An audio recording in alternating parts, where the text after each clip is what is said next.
"Ma'am, I'm sorry, but you don't qualify for priority boarding." The gate agent's voice was cold and final, like she had already decided Naomi didn't belong there. Dr. Naomi Carter stood still, holding her carry-on tighter. Her sharp eyes didn't miss a thing.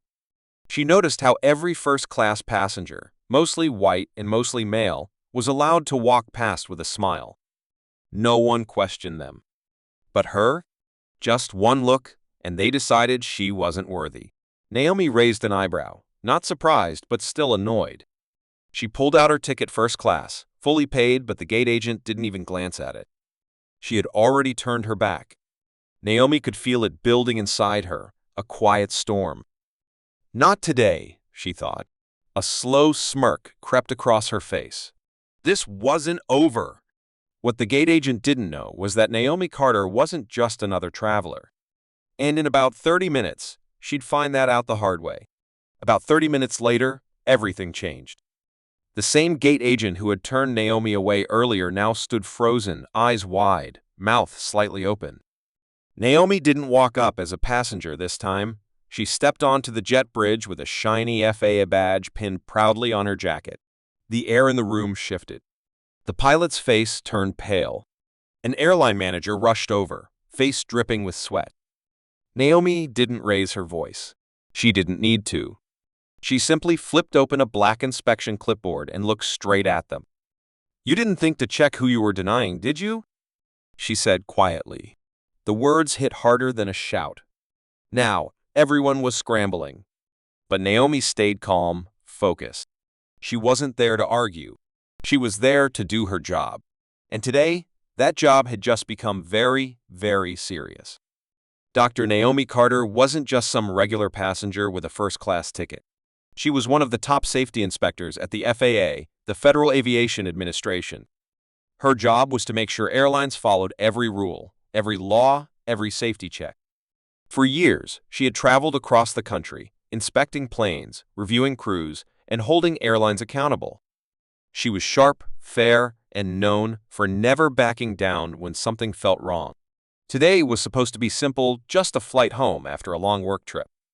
But after the way she'd been treated, she knew this wasn't going to be a normal day. What the airline staff didn't realize was that the woman they ignored had the power to shut down their whole operation. And after years of being overlooked, judged, or brushed aside, Naomi had reached her limit. That gate agent's rude behavior? It had just triggered something big. And this Naomi didn't waste time. Right after being denied at the gate, she stepped aside and made one quick phone call. That call set everything in motion. Within minutes, her FAA inspection team showed up at the airport. The same airline staff who had acted so confident earlier were now nervous and scrambling. Crew member IDs were pulled, baggage weights were checked again, and every maintenance log was reviewed line by line. The gate agent stood off to the side, watching it all unfold. The manager tried to explain it all away, calling it a simple mix-up. But Naomi wasn't buying it. She paused with her pen over the inspection report, then looked up and said calmly, "Isn't it strange how your mix-ups always seem to happen to people who look like me?" The room went quiet. Everyone knew she was right. This wasn't just about a ticket. This was about something much bigger, and Naomi was ready to expose it. As Naomi's team kept digging, they found something shocking. There wasn't just one complaint. There were dozens, maybe even hundreds. Black travelers had been downgraded from first class, ignored at check-in, and randomly pulled aside for extra security. And it wasn't just once or twice. It was a pattern. The airline had a history of mistreating people who looked like Naomi. The more her team uncovered, the worse it got. Someone handed her a file full of customer complaints, and the proof was all there in black and white. That's when the airline CEO got the call. He was on his way, demanding someone fix the situation before it exploded. But Naomi just smiled. "Too late," she whispered. The truth was already out as the news of the inspection spread. Naomi got a call from way up the chain. A high-level executive from the airline told her to back off. His voice was serious. "Dr. Carter, this isn't worth risking your whole career over," he warned. For a moment, Naomi froze. What if they tried to fire her? What if they ruined her name? That kind of threat could scare anyone. But then, she remembered the gate agent's smirk. The way she was treated like she didn't belong. That memory lit a fire inside her.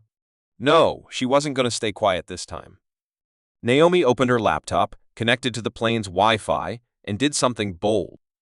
She streamed the inspection findings live to the Department of Transportation. No secrets. No hiding. Everyone could see the truth for themselves. If the airline wanted her to back down, they picked the wrong woman. Naomi had nothing to hide and everything to fight for. The moment Naomi's report went live, everything changed. The Department of Transportation didn't waste time. They hit the airline with big fines and ordered a full review of their policies.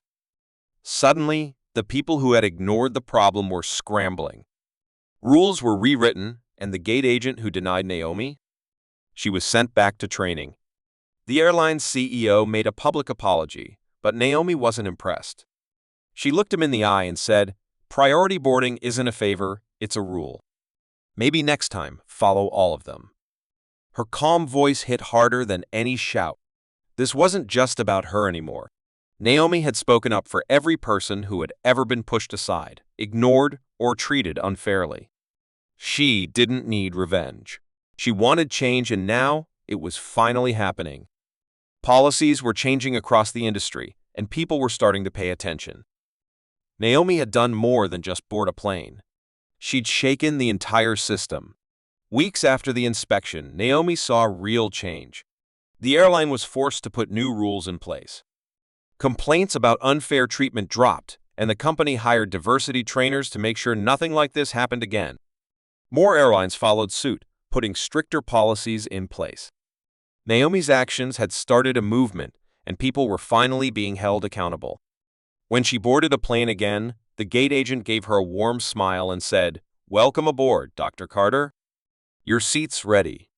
Naomi nodded, feeling proud, but also reminded of how far things still had to go. The fight wasn't over. But at least now, people were listening. Naomi had faced down the system, and in doing so, she helped change it. For the first time, she felt like the work she did mattered not just for her, but for everyone who had ever been treated unfairly. This was just the beginning. Naomi's actions showed everyone how powerful standing up for what's right can be. When she stepped onto that plane, she wasn't just a passenger. She was a symbol of change. She knew the road ahead wouldn't be easy, but Naomi had proven one thing: you don't have to stay quiet when you're treated unfairly. People noticed. They saw her fight, and it sparked something in them. They realized that their voices mattered too. Naomi smiled as she took her seat, reflecting on everything that had happened. This wasn't just a victory for her. It was a victory for anyone who had ever been overlooked or disrespected. She didn't let them get away with it, and now the system had to change. The real reward wasn't just the apology, it was seeing real, lasting improvements in how things were done. Naomi's courage had made a difference, and that made all the struggles worth it. A few weeks later, Naomi was back on a plane. This time, the gate agent didn't hesitate. As soon as Naomi showed her boarding pass, the agent smiled and said, "Welcome aboard, Dr. Carter. Your seat's ready." Naomi couldn't help but smile back. It wasn't just the warm greeting that made her feel good, it was the change. The airline had learned its lesson, and so had the industry. No one would ever forget the lessons she taught them about respect, fairness, and accountability. Naomi knew this wasn't the end of the fight. There were still people who needed help, still companies that needed to learn. But for now, Naomi had helped make the skies a little bit fairer for everyone. As she settled into her seat, she felt proud. She'd made a difference. And that was just the beginning of a new era.